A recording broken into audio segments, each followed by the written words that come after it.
All right, so thanks for joining me again. We've just shown you how to upload some files. So we have bookmarks, we've got files. As you can see, I can scroll down here. You can see that these are the files that I have in my community. And what I want to show you now is, as you can see, there's a limited amount of things here.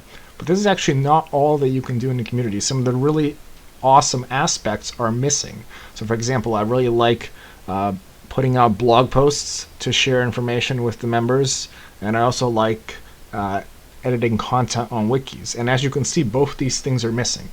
So let me show you how to add them in.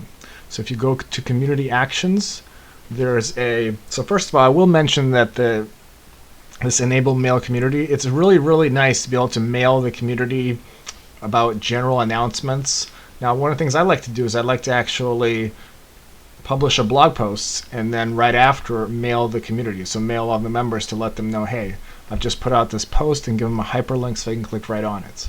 And also remind them to click the like button so that way it gets shared to their network. But in any case, so you do want to click this enable mail community. It's a one-time thing, so that way you'll be able to use this feature. And but more importantly, let's go over how to add additional capabilities to your community. So what you can do is you go under Community Actions and click on Add Apps. So as you can see, there's quite a few things in here.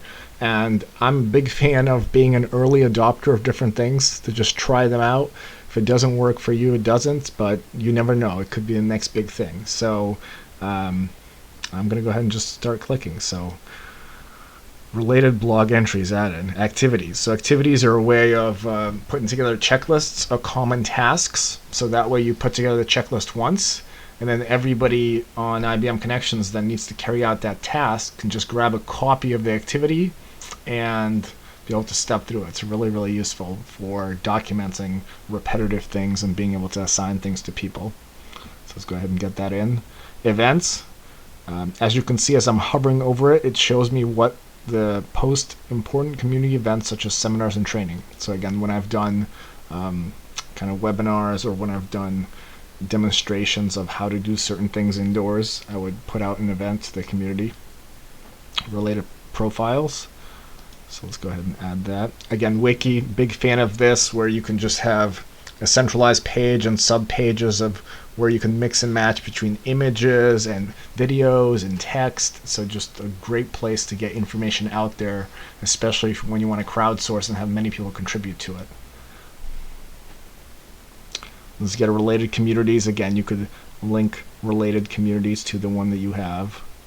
Custom HTML, I have not used this one, but we can go ahead and play around with it together. So sub-communities. So this is useful if you have, there's different reasons as to why you'd want to create sub-communities. For example, if you have a one giant community and then there's different aspects. So for example, in the Doors space, maybe you have a separate community for a Doors administrator versus that from like a system engineer versus that from a member of the configuration management team, because the processes and the way in which those people would use Doors would be so different that they might want to have their own community.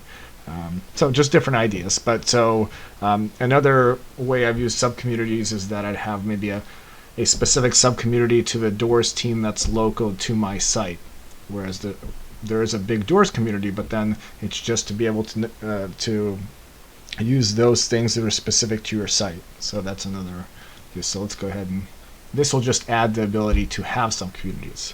Again, blog, I'm a huge fan of this one. We're going to go into this one in depth. So the ability to push out content to your members and have that be part of your community. So that's is one of the biggest reasons I've been able to grow my community, the ability to post lots of blog content. Feeds, let's get that in there. Ideation blog, this is a way of basically crowdsourcing ideas, so you can get different ideas out there and have people vote on which ones they like most. So this is a great way of getting feedback on what ideas are the best. And gallery for some media. So all right, super, we've got 12 applications added. So I can go ahead and click X. And you know we've been successful if there's a lot more things available. So for example, on the left hand side you can see there's a lot more things here.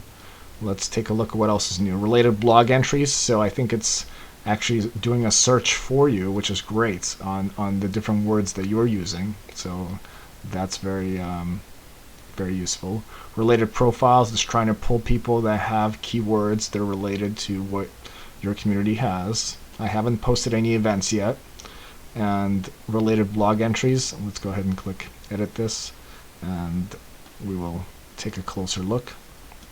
Choose up to 5 tags. Okay, so that's very interesting. So these are being pulled based on some of the tags that I have. So I guess you could hone in on up to 5. Again, I'm experimenting live because I have not used some of these features myself, but I'll just give you my honest opinion as to what I think of them. So anyways, I think that wraps up how to get additional things in here. We have activities that I just talked to, additional people, communities, a gallery. I will go over each one of these in more detail, but again, this is exciting. We're going to try this out together. And there we go. Super.